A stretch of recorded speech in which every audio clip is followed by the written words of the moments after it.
Ана қарғысы. Баяғы заманда атағы төрткүл дүниеге жайылған ғалым болған екен. Өкінішті жері, ол ғалымның бір аяғы шолақ болғандықтан, ылғи балдаққа сүйеніп өмір кешіп жатыпты. Күндердің бірінде ел болып жиналып, ғалымнан аяғының шолақ болу себебін сұрапты. Ғалым мұңайып отырыпты да, көзіне жас алып, басынан өткен әңгімесін баяндапты. Құрметті оқырман, каналыма қош келдіңіз. Каналыма тіркеліп, әңгімемді соңына дейін тыңдап, ұнаған болса лайк басып, комментарийде өз ойларыңызды қалдырыңыздар. Мен бала кезімде асқан сотқардың өзі едім.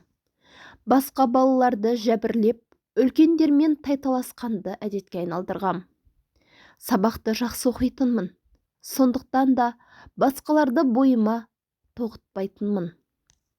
Тіпті әке-шешеме де қарсы келетін кездерім жиі ұшырап жататын.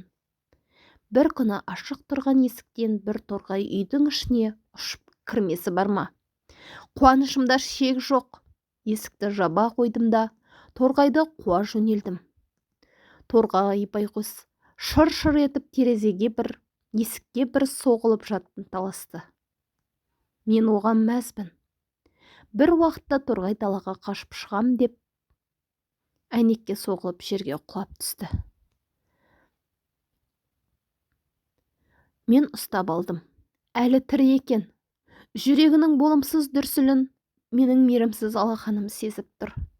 Сөйтсем, үй маңынан жем іздеп жүрген бейшара қаршығадан қорқып үйге пана іздеп кірген екен.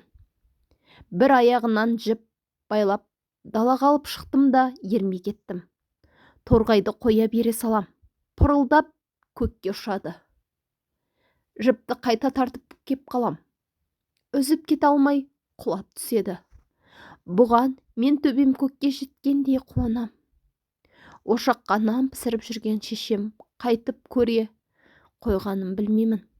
Әй сәбит деді, алыстан айғайлап. Андағы бейшараны қоя бер, обалына қаласың. Қоя бер деймін, қинама деді.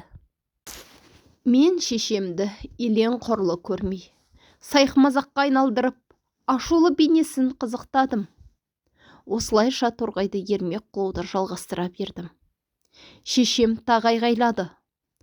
Мен тыңдамадым.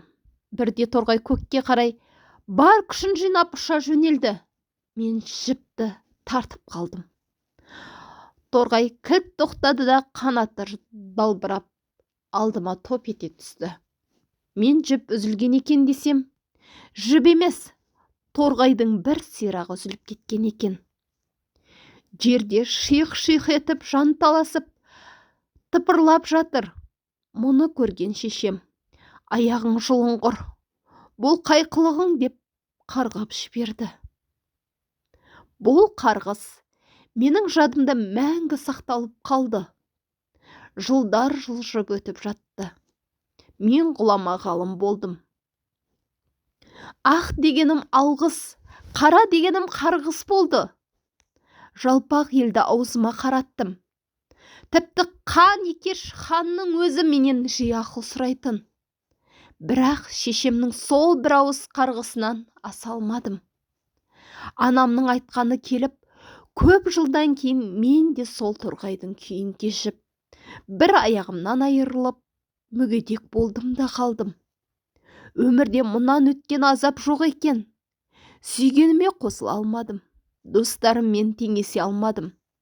Сыртымнан біреу күліп, біреуі табалап жатады. Ауру азабы өз алдына әңгіме.